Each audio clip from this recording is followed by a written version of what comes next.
औद्योगिक क्षेत्र बद्दी के मुख्य मार्ग का सौंदर्यीकरण करने के लिए नगर निगम की नवनियुक्त कमिश्नर सोनाक्षी सिंह तोमर ने गाइडलाइन जारी की। उन्होंने कहा कि शहर के मुख्य मार्ग मार्च के महीने के भीतर सड़क मार्ग के दोनों तरफ किए गए अतिक्रमण को हटाया जाएगा, जिसमें व्यापारियों से लेकर अन्य विभागों को साथ लेकर इसका कार्य प्रमुखता से किया जाएगा। जहां पर अतिक्रमण किया गया है वहां पर कानून के तहत कार्रवाई करके अतिक्रमण को हटाया जाएगा। उन्होंने कहा कि मुख्य मार्ग के दोनों तरफ बनी नालियों से लेकर सीवरेज व्यवस्था को सुदृढ़ बनाने के लिए खाका तैयार किया जा रहा है ताकि इस सड़क मार्ग को चौड़ा किया जा सके, ताकि यहां से गुजरने वाले लोगों को किसी भी तरह की परेशानी न हो। आपको बता दें कि शहर के मुख्य मार्गों के बीचों बीच सड़क नगर परिषद द्वारा डिवाइडर स्थापित किए गए हैं, जिसके चलते शहर के मुख्य मार्ग पर आए दिन ट्रैफिक जैम लग रहा है, जिससे शहर वासियों को परेशानी का सामना करना पड़ रहा है। इस मार्ग पर स्थित व्यापारियों के कारोबार शून्य हो चुके हैं। इन सभी समस्याओं को देखते हुए नगर निगम की कमिश्नर सभी व्यापारियों से आग्रह किया है कि जिन लोगों ने अपनी दुकानों के आगे अतिक्रमण किया हुआ है उसे 10 फरवरी तक स्वयं हटा लें। रखें शॉपकीपर, यदि नहीं शॉपकीपर कूड़ा दान रखते हैं और उसके बाद भी कूड़ा सफाई करके नाली में डालते हैं तो क्या नगर निगम एक्शन लेगा? उसके ऊपर कोई प्रावधान है? अभी तक तो हुआ नहीं है। मैंने ये भी सोचा है कि एंक्रोचमेंट के बाद हम जैसे ही डस्टबिन रखवा देंगे उसके बाद फिर से एक हम प्रमोशनल ड्राइव चलाएंगे, जिसमें अगर किसी भी ड्रेन की सफाई हमारा प्रायोरिटी, अगर एक बार ड्रेन साफ करके हमने वहां पर फिर से कूड़ा देखा या किसी भी शॉप के सामने जिसकी भी दुकान होगी, जो भी शॉप ओनर होगा, जिसकी भी दुकान के सामने वो कूड़ा पाया गया, अक्सर जो शॉपकीपर्स होते हैं वो ये कहते हैं कूड़ा हमारा नहीं है या नहीं है, तो भाई ये मेरा कहना है कि शॉपकीपर्स अपने कम से कम एरिया की रिस्पॉन्सिबिलिटी लें। ये जिम्मेदारी आप ही लोगों की होनी चाहिए कि आपके शॉप के सामने कोई कूड़ा ना फेंके।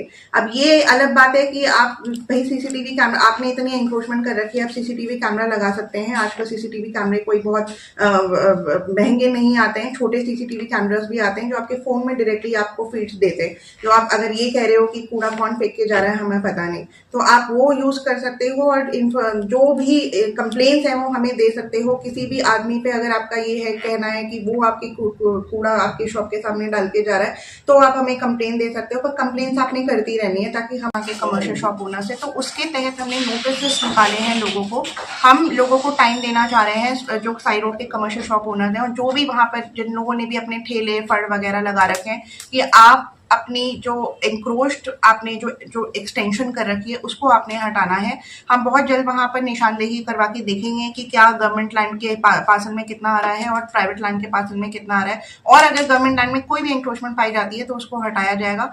मैंने अभी 15 दिन का टाइम लोगों को दे रखा है। नोटिस हर किसी के नाम से ड्राफ्ट किए गए हैं, शॉप ओनर्स के नाम से ड्राफ्ट किए गए हैं। सभी को नोटिस मिलने के बाद हम उनको थोड़ा सा 10-15 दिन का टाइम देके किसी भी दिन आके सरप्राइज इंस्पेक्शन करके जो भी सामान हमें एंक्रोचमेंट में मिलेगा उसको जब्त करेंगे और साथ ही एंक्रोचमेंट हटाएंगे भी। और मैं ये कह दूं कि टेम्परेरी स्ट्रक्चर तो चलिए हम हटा ही देंगे, लेकिन जिनके परमानेंट स्ट्रक्चर्स हैं उनको भी अलग से टाइम हम देंगे। अगर आपने उनको खुद से नहीं हटाया तो हम उसको डिमोलिश करके हटाएंगे। अनफॉर्चुनेटली हमें वो कंस्ट्रक्शन हटाने पड़ेंगे क्योंकि ये शहर की सुविधा के लिए बहुत जरूरी है। साई रोड क्योंकि बहुत ज्यादा इंपॉर्टेंट मार्केट एरिया है, एक इंटरसेक्शन पॉइंट है जो पूरे बद्दी से इधर उधर करने के लिए बहुत क्रूशल है, तो उस चौक को हमें फंक्शनल बनाना पड़ेगा। उसमें आप सभी का सहयोग रिक्वायर्ड है, खासकर वहाँ के जो शॉप ओनर्स हैं। तो उनसे मेरी अपील है कि आप कृपया करके नोटिस मिलने के बाद वो सारा एंक्रोचमेंट वहां से हटाएं। और मेरी लोगों से भी अपील है कि कहीं आपको कोई ऐसी कंप्लेन हमें देनी है तो आप हमारे ऑफिस में हमें लिख सकते हैं। हमारा ऑफिशियल नंबर और हमारा ईमेल आईडी आपको हमारे वेबसाइट में मिल जाएगा, आप उसमें हमें लिख के दे सकते हैं। और कोई भी सपोर्ट या कोई भी सजेशन आपको इस बाबत हमें देना है तो वो दे सकते हैं। बाकी मेरा ये भी कहना था कि व्यापार मंडल के साथ भी हम बहुत जल्द मीटिंग करने वाले हैं, उनको भी हम इसमें कन्विंस करेंगे कि आप ये सारे शॉप ओनर्स को मना के सारा एंक्रोचमेंट पीछे हटाएं, क्योंकि हम आने वाले टाइम में रोड की वाइडनिंग प्लान कर रहे हैं क्योंकि लोगों को बहुत दिक्कत हो रही है, रोड बहुत छोटी हो गई है डिवाइडर्स की वजह से, और नालियों को भी शिफ्ट करने की आवश्यकता है क्योंकि सारी नालियां वहां चोट है।